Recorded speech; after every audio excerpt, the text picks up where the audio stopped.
बोलो विष्णु लक्ष्मी की जय। राधे कृष्ण की जय। कार्तिक महात्म्य की जय। कार्तिक महात्म्य का 30वां अध्याय। भगवान कृष्ण ने कहा, हे प्रिय नारद जी के वचन सुनकर महाराज पिथु बड़े विस्मित हुए। अंत में उन्होंने नारद जी का पूजन करके उनको विदा किया। इसीलिए माघ, कार्तिक और एकादशी, यह तीन व्रत मुझे अत्यधिक प्रिय हैं। बनास्मती में तुलसी, महीनों में कार्तिक, तिथियों में एकादशी और क्षेत्रों में श्री कार्तिक मुझे बहुत प्रिय हैं। जो प्राणी जितेंद्रिय होकर इसका सेवन करता है वह यज्ञ करने वाले मनुष्य से भी अधिक प्रिय लगता है। जो प्राणी विधि से इसकी सेवन करता है उनके मेरे अनुग्रह से सब पाप दूर हो जाते हैं। भगवान कृष्ण ने वचन सुनकर सत्यम्बा ने कहा, हे नाथ, आपने यह बात बड़ी आश्चर्यजनक कही है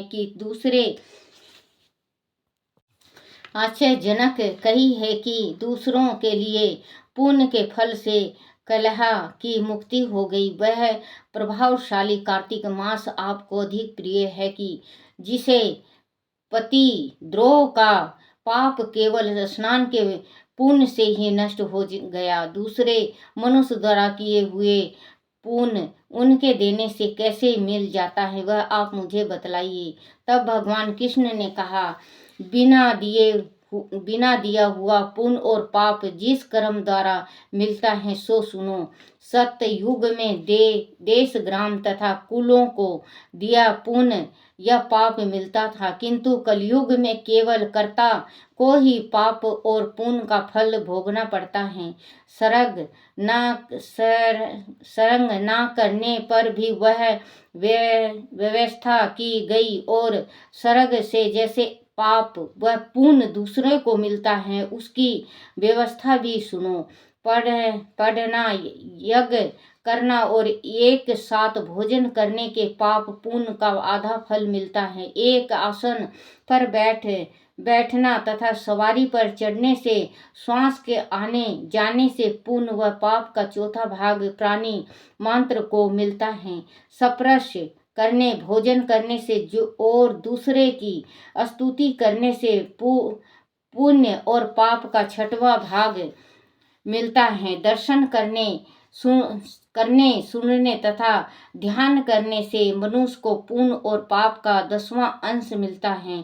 दूसरे की निंदा, चुगली और धिक्कार करने से उसका 7वां भाग मिलता है। पुण्य करने वाले मनुष्य की जो कोई सेवा करता है वह सेवा का भाग लेता है और अपना पुण्य उसे देता है। नौकर और शिष्य के अतिरिक्त जो मनुष्य दूसरे से सेवा कर उसे पैसा नहीं देता तो वह सेवक उनके पुण्य का भागी होता है। पंक्ति में बैठे हुए भोजन करने वाले की पत्तल को व्यक्ति लांघता है, वह उसे जिसकी भी पत्तल उसे लांघी है अपने पुण्य का 6वां भाग देता है। स्नान तथा ध्यान आदि करते हुए मनुष्य जो व्यक्ति बातचीत करता है या उसे स्पर्श करता है वह अपने पुण्य का 6वां भाग उसे दे डालता है। जो मनुष्य धर्म के काम के लिए दूसरों से धन मांगता है पुण्य का भागी होता है। ठीक उसी तरह जिस तरह के दान करने वाला पुण्य का भागी होता है। जो मनुष्य धर्म का उपदेश करता है और पश्चात क्षेत्रा से याचना करता है वह अपने पुण्य का 6वां भाग उसे देता है। जो मनुष्य दूसरों का धन चुराकर उससे धर्म करता है वह चोरी का फल भोगता है और शीघ्र ही निर्धन हो जाता है। और जिसका धन चुराता है वह पुण्य का भागी होता है।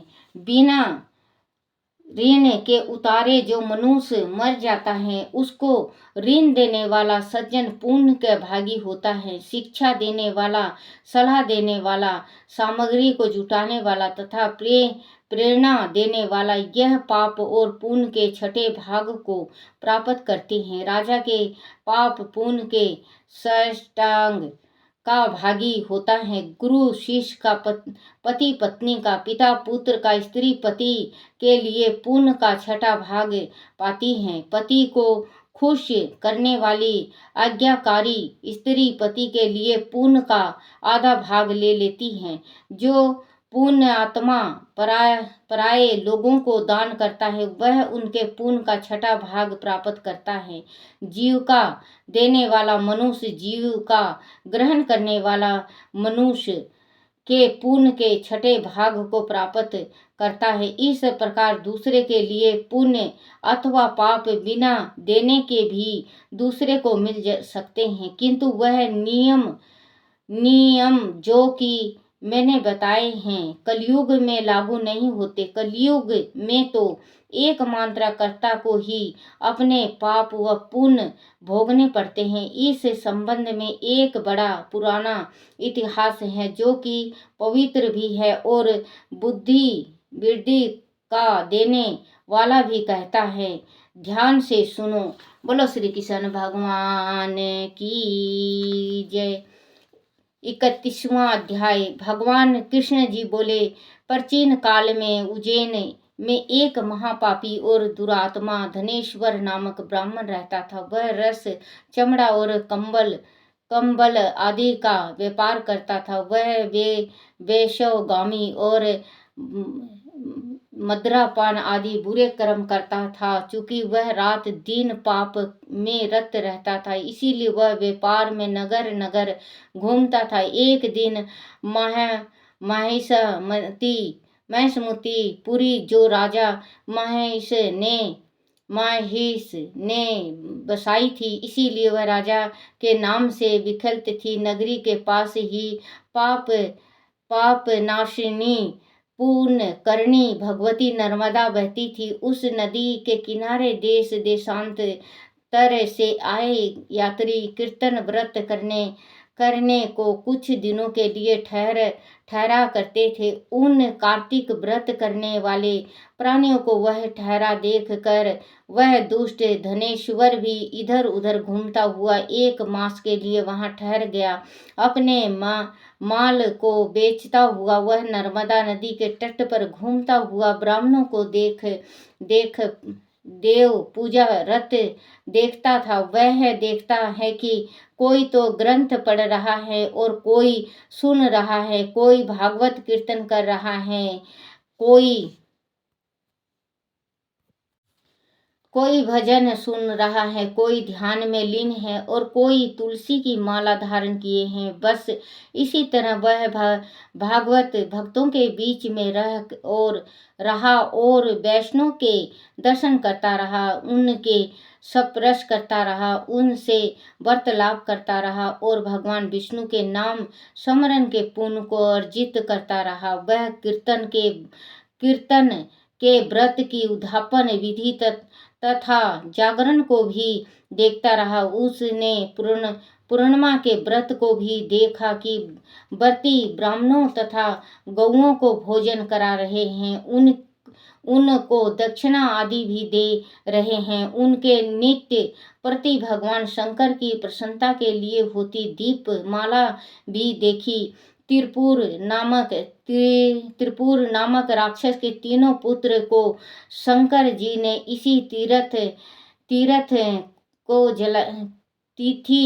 इसी तिथि को जलाया था। इसलिए शिव जी के भक्त इस तिथि को दीप उत्सव मनाते हैं। जो मनुष्य मुझ में और शंकर जी में अंतर मानता है उनकी सारी क्रियाएं निष्फल हो जाती हैं। धनेश्वर वह भी पूजा विधि देखता हुआ इधर उधर घूम रहा था कि उसे काले सर्प ने काट लिया और वह भूमि पर गिर पड़ा। उसकी यह दशा देखकर वहां के दयालु भक्तों ने उस चारों ओर से घेर लिया और उसके मुंह पर तुलसी दल मिश्रित जल के छींटे देने लगे। और जब उसके प्राण निकले तो यम के दूत उसे बांधकर कोड़े से मारते हुए यमपुरी को ले गए। उसे देख चित्रगुप्त ने यम से कहा, इसने बाल बाल्यकाल से बालकाल से लेकर आज तक बुरे काम ही किए हैं। इसके जीवन में पुण्य तो लेश मात्र भी नहीं दिखाई देता। आदि मैं पूरा 1 बरस आपको सुनाता रहूं तो इसके पापों की सूची समाप्त नहीं होगी। वह महापापी है। अंत इसको 1 कल्प तक घोर नरक में डालना चाहिए। चित्रगुप्त की बात सुनकर यमराज ने बड़े क्रोध में आकर उसे अपना काले नेमी के समान भयानक रूप दिखाते हुए अपने अनुचरों को आज्ञा देकर कहा, हे प्रेत सेनापतियों, इसे दुष्ट को मुदगरों से मारते हुए कुंभी पाक नरक में डाल दो। सेनापति ने मुदगरों से उसका सिर फोड़ते हुए कुंभी पाक नरक में ले जाकर खोलते हुए तेल के कढ़ाई में डाल दिया। प्रेत सेनापतियों ने जो ही तेल की कढ़ाई में फेंका तो लपलपाती हुई आग अपने आप ठंडी हो गई, जैसे कि प्रहलाद को अग्नि में डालने से वह ठंडी हो गई थी। वह विचित्र घटना देख के प्रेत सेनापतियों ने यमराज के पास जाकर सब हाल कहा। यमराज भी आश्चर्यचकित हो धनेश्वर को अपने पास बुलाकर स्थिति पर विचार करने लगे। उसी समय नारायण नारायण कीर्तन करते हुए देव ऋषि नारद जी भी वहां आ पहुंचे और यमराज से कहने लगे, हे यमराज, यह ब्राह्मण नरक में डाले जाने के योग नहीं है, क्योंकि इसने अंत समय में कुछ शुभ कर्म किए हैं जो कि नरक यातना को नष्ट करने वाले हैं। जो लोग भागवत भक्त का दर्शन करते हैं, उनसे वार्तालाप करते हैं और उनका स्पर्श करते हैं, चाहे उन्होंने कोई पुण्य कर्म ना किया हो, सहज में ही स्वर्ग के अधिकारी हो जाते हैं। अंत धनेश्वर भी पूर्ण आत्माओं के संग यह स्पर्श से स्वर्ग का अधिकारी हो गया है। अंत यह पूर्ण आत्मा है, इसे यक्ष योनि दो और केवल इसे पाप भोग करने वाले नरक दिखा दो। भगवान कृष्ण ने कहा। जब नारद जी ऐसे कहकर चले गए तो धनेश्वर को पूर्ण आत्मा समझते हुए यमराज ने दूतों को उसे नरक दिखाने की आज्ञा दी। बोलो श्री कृष्ण भगवान की जय।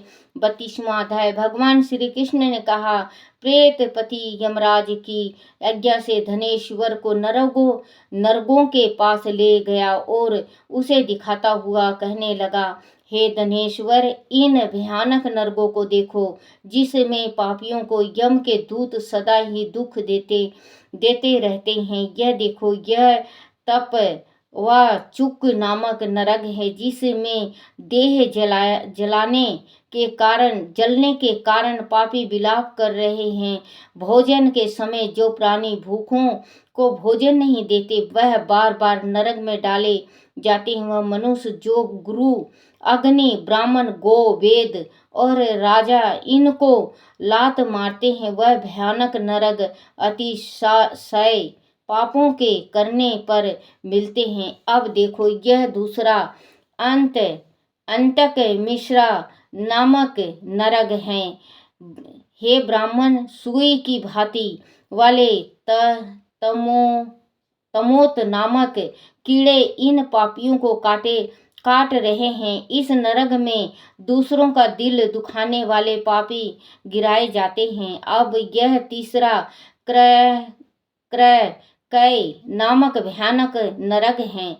इस नरक में पापी आरे से चीरे जाते हैं। यह नरक भी असीमांत वर्ण आदि भेदों से 6 प्रकार का है। इसमें स्त्री तथा पुत्रों में वियोग करवाने वाले प्राणियों को कढ़ाई में पकाया जाता है। दो प्रियजनों का बिछोह कराने वाले मनुष्य भी असी असी मात्र सभी तलवारों की धार से काटे जाते हैं और कुछ भेड़ियों के डर से भाग जाते हैं। अब तुम वह चौथा नरक देखो, इसका नाम अरागल है। इसमें पापी लोग तरह तरह से चिल्लाते हुए इधर उधर भाग रहे हैं। वह नरक भी वध आदि भेदों से 6 प्रकार के हैं। यह देखो, यह कुट सल ली नामक 5वां नरक है, जिसमें कि अंगारों की भांति कष्ट देने वाले बड़े बड़े कांटे लग रहे हैं। यह भी यातना आदि के भेदों से 6 प्रकार का है। पर स्त्री गमन करने वाले प्राणी इस नरक में पकाए जाते हैं। देखो, यह उलेखण नामक 6ठा नरक है, जिसमें कि सिर नीचे करके पापियों को पकाया जाता है। जो लोग भक्षय का विचार नहीं करते, दूसरों की निंदा और चुगली करते हैं, उनको इस नरक में डाला जाता है। देख लो कि यह लोग किस तरह से चिल्ला रहे हैं। दुर्गंध भेद से यह नरक भी 6ठा प्रकार का है। यह देखो, 7वां कुंभी पाक नामक का नरक है। यह बहुत ही भयानक है। हे ब्राह्मण, यह भी 6ठा प्रकार का है। इसमें महापात की लोगों पकाया जाता है। इस नरक में हजारों बरस तक यातना भोगनी पड़ती है। यही रो नरक है। इच्छा रहित जो पाप किए जाते हैं, वह पाप अरद कहलाते हैं। इस प्रकार कुशक यह अर्ध भेदों से यह पाप 2 प्रकार के होते हैं। इनके अतिरिक्त और भी पिथुक 84 प्रकार के पाप हैं। 1 अपक्रिया, 2 पाड़कतय, 3 मिलनीकरण, 4 अतिभ्रमणकरण, 5 उपाय, 6 अतिपाप, 7 महापाप। यह 7 प्रकार के पातक हैं। जो जीवन जैसा कर्म करता है, वह उन 7 नरकों में अपने पाप कर्मों के अनुसार पकाए जाते हैं। तुम्हारा चूंकि कीर्ति व्रत करने वाले प्रभु भक्तों से पर्यंत मेल जोल रहा है, उसके पुण्य प्रभाव से तुम्हारी नरक यातना दूर हो गई है। भगवान कृष्ण ने कहा, इस प्रकार प्रेत पति ने धनेश्वर को सब प्रकार के नरक दिखाने के बाद यक्ष लोक में ले जाकर उसे वहां का राजा बना दिया। वह पर उनका नाम धन्य यज्ञ हुआ और वह कुबेर जी का शेख बन गया। बाद में महर्षि विश्वामित्र ने उसके नाम पर तीर्थ बनवाया था। हे राजन, कार्तिक मास का व्रत महाफल का दाता है। इसके बराबर कोई दूसरा पुण्य कर्म नहीं है। जो कोई यह व्रत करता है तथा व्रत करने वाले का दर्शन करता है, उसे अवश्य मुक्ति मिलती है। बोलो श्री कृष्ण भगवान की जय। 33वां अध्याय। सूत जी ने कहा, इतनी कथा सत्यभामा को सुनाकर भगवान श्री कृष्ण संध्या करने को महल में चले गए। वह कार्तिक मास का व्रत भगवान विष्णु को अति प्रिय है तथा भक्ति को प्रदान करने वाला है। 1 रात्रि जागरण, 2 प्रातः काल का स्नान, 3 तुलसी वट सींचना, 4 उपासना और 5 दीपदान। वह 5 कर्म भगवान विष्णु को प्रसन्न करने वाले हैं, इसीलिए उनका पालन अवश्य करना चाहिए। ऋषियों ने कहा, भगवान विष्णु का प्रिय, अधिक फल का देने वाला, शरीर के रोम रोम को प्रसन्न करने वाला जो कार्तिक महात्म आपने कहा है, मोक्ष की पहचान कराने वाला यह भोग के इच्छुक मनुष्य को यह व्रत अवश्य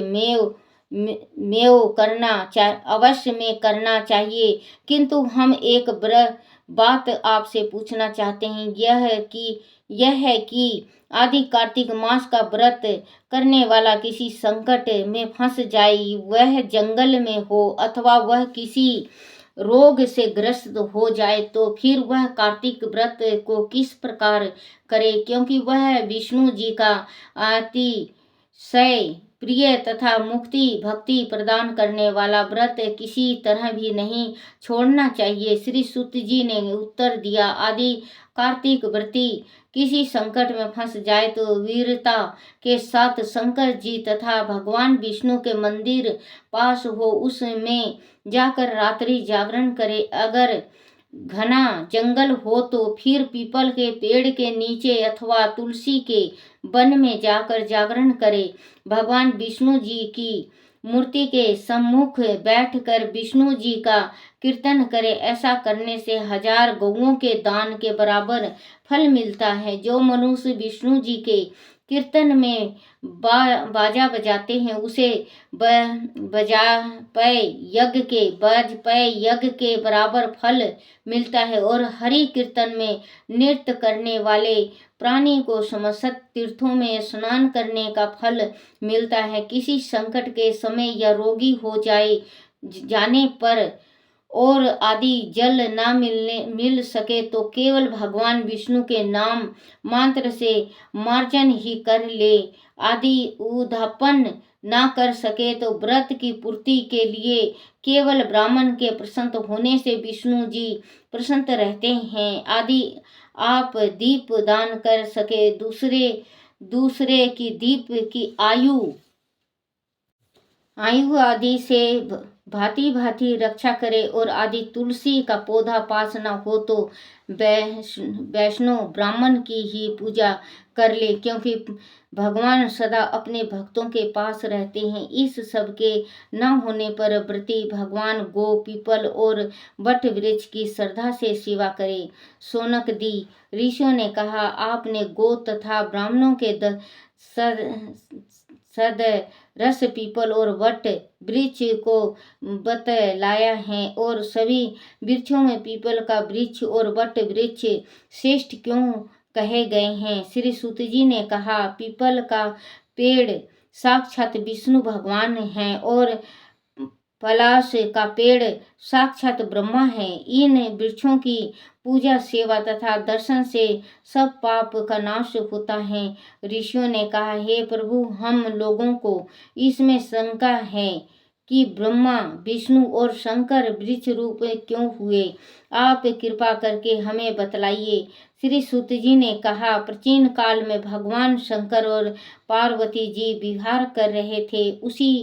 उस पर उनके विहार में विघ्न डालने के विचार से ब्रह्मा का रूप धारण करके अग्निदेव वहां पर गए। विहार के आनंद का नशा हो जाने के कारण क्रोध में भरकर श्री पार्वती जी ने समस्त देवताओं को श्राप दे डाला। पार्वती जी ने कहा, हे देवताओं विषय सुख के कीट पतंगे भी जानते हैं, उसमें आप लोग ने देवता होकर विघ्न डाला है, इसलिए आप सब लोग वृक्ष हो जाओ। सूत जी ने कहा, इस प्रकार क्रोधित पार्वती जी के श्राप से सब देवता वृक्ष हो गए। इस प्रकार भगवान विष्णु तथा शंकर जी दोनों पीपल और वट हो गए। इस कारण भगवान विष्णु का शनि देव के साथ योग होने के कारण केवल शनिवार को ही पीपल का स्पर्श करना चाहिए और किसी दिन नहीं। बोलो श्री कृष्ण भगवान की जय। बोलो श्री कृष्ण भगवान की जय। 35वां अध्याय। हे सूत जी, पीपल का पेड़ शनिवार को छोड़कर सप्ताह के बाकी दिनों में क्यों नहीं पूजा जाता। सूत जी ने कहा, समुद्र का मंथन करने से जो रतन देवताओं को मिला उसमें से देवताओं ने लक्ष्मी और कौस्तुभ मणि भगवान विष्णु को दे दी थी। विष्णु भगवान जब श्री लक्ष्मी से विवाह करने के लिए तैयार हुए तो लक्ष्मी जी ने कहा, हे प्रभु, जब तक मेरी बड़ी बहन का विवाह नहीं होता हो जाता आप मुझे छोटी बहन से ब्याह कैसे कर सकते हो। इसीलिए आप पहले मेरी बड़ी बहन का ब्याह करा दीजिए, बाद में मुझे से ब्याह कीजिए, क्योंकि वह प्राचीन नियम है। सुत जी बोले, लक्ष्मी जी के ऐसे वचन सुनकर भगवान विष्णु ने लक्ष्मी जी की बड़ी बहन का विवाह उदालक ऋषि के साथ कर दिया। वह अलक्ष्मी बड़ी करूप थी, बड़ा मुख, चमकता हुआ दांत, वृद्धा के समान शरीर, बड़े बड़े नेत्र और रूखे बाल। महर्षि उदालक भगवान विष्णु के आग्रह पर उससे ब्याह कर के वेद मंत्रों की ध्वनि से गूंजता हुआ अपने आश्रम में ले आए। वेद ध्वनि से गूंजती हवन के पवित्र धुएं से सुगंधित उस मनोहर ऋषि आश्रम को देख कर बहुत दुखी हुई। उसने महर्षि उदालक से कहा, इस आश्रम में वेद ध्वनि हो रही है, अंत वह स्थान मेरे रहने योग्य नहीं है, इसीलिए तुम मुझे किसी दूसरी जगह ले चलो। उसकी बात सुनकर महर्षि उदल ने कहा कि तुम यह पर क्यों नहीं रह सकती और तुम्हारे रहने योग्य दूसरी जगह कौन सी है, वह मुझको बताओ। लक्ष्मी ने कहा, जहाँ पर वेद की ध्वनि होती हो, अतिथियों का सत्कार होता हो, आदि यज्ञ आदि होते हों, उस स्थान पर मैं नहीं रह सकती। जहाँ पर पति पत्नी आपस में प्यारे प्यारे हों, पितरों के निमित्त यज्ञ होते हों, देवताओं का पूजन होता हो, वह पर मैं नहीं रह सकती। जहाँ पर दिन रात पति पत्नी लड़ते हों और जहाँ से अतिरिक्त लोग सदा अतिथि लोग सदा निराश लौटते हों, जहाँ पर पूज्य वृद्धा सत्य पुरुष तथा मित्रों का अनादर होता हो और जहाँ दुराचारी चोर पर स्त्रीगामी प्राणी रहते हों, जहाँ पर पर मैं प्रसन्न पूर्वक निवास करती हूँ, का वध, माग, मद्रापान, ब्रह्म हत्या आदि पाप होते हों, वहाँ पर मैं प्रसन्न पूर्वक निवास करती हूँ। सुत जी ने कहा, इस प्रकार अलक्ष्मी के वचन सुनकर उदालक का मन मलिन हो गया। वह इस बात को सुनकर चुप रह गए। थोड़ी देर तक चुप रहने के बाद उन्होंने कहा कि अच्छा, तुम्हारे लिए ऐसा ही स्थान खोजूंगा। अंत में जब तक तुम्हारे लिए ऐसा स्थान ढूंढ कर ना लाऊं, तब तक तुम इसी पीपल के नीचे चुपचाप बैठी रहो। सुत जी ने कहा, महर्षि उदालक उस पीपल के नीचे बैठाकर उसके रहने योग्य जगह ढूंढने के लिए चले, लेकिन जब बहुत समय तक प्रतीक्षा करने पर भी वापस नहीं लौटे तो लक्ष्मी रोने लगी। उसका बुरी तरह से रोना लक्ष्मी जी ने वैकुंठ में भी सुना तो वह व्याकुल हो गई। उन्होंने दुखी होकर भगवान विष्णु से कहा, हे प्रभु, मेरी बड़ी बहन लक्ष्मी पति के त्याग देने से अत्यंत दुखी हो गई है। हे नाथ, यदि मैं आपकी प्रिय पत्नी हूँ तो आप उसे आश्वासन देने के लिए उसके पास चलिए। पत्नी की प्रार्थना सुनकर कृपा सिंधु भगवान लक्ष्मी जी को साथ लेकर उस पीपल के पास गए जहां वह बैठी रो रही थी। उसको आश्वासन देते हुए भगवान विष्णु ने कहा, हे लक्ष्मी, इस पीपल की जड़ में तुम सदा के लिए निवास करो, क्योंकि मेरे ही अंश से इसकी उत्पत्ति हुई है और इसमें मेरा निवास रहता है। प्रति वर्ष गृहस्थ लोग तुम्हारा पूजन करेंगे और उन्हीं के घर में तुम्हारी छोटी बहन निवास करेगी। स्त्रियों को विविध प्रकार से उपचारों से तुम्हारी पूजा करनी चाहिए। मनुष्य को चाहिए कि वह पुष्प, धूप, दीप, गंध आदि से तुम्हारी पूजा करे तभी लक्ष्मी जी उन पर प्रसन्न होंगी। सूत जी ने कहा, भगवान श्री कृष्ण सत्यभामा तथा पितु और नारद का स्वाद तुमको सुना दिया है, जिसके सुनने से ही मनुष्य के सब पाप नष्ट हो जाते हैं और उसे वैकुंठ की प्राप्ति होती है। तुमको जो पूछना हो पूछ सकते हो, उसे मैं विस्तार से कहूँगा। सूत जी की बात सुनकर सोनकदी ऋषि महर्षि थोड़ी देर तक प्रसन्नचित्त से वह बैठे रहे। बाद में वह श्री बद्री नारायण जी के दर्शन को चल दिए। जो प्राणी इस कथा को सुनता है और दूसरों को सुनाता है, वह इस संसार में संपूर्ण सुखों को प्राप्त करता है। बोलो श्री कृष्ण भगवान की जय। श्री कृष्ण गोविंद हरे मुरारी, हे नाथ नारायण वासुदेवाय। श्री कृष्ण गोविंद हरे मुरारी, हे नाथ नारायण वासुदेवाय। बोलो श्री कृष्ण भगवान की जय। विष्णु लक्ष्मी की जय। अपने अपने माता पिता की जय। अपने अपने गुरुदेव महाराज की जय।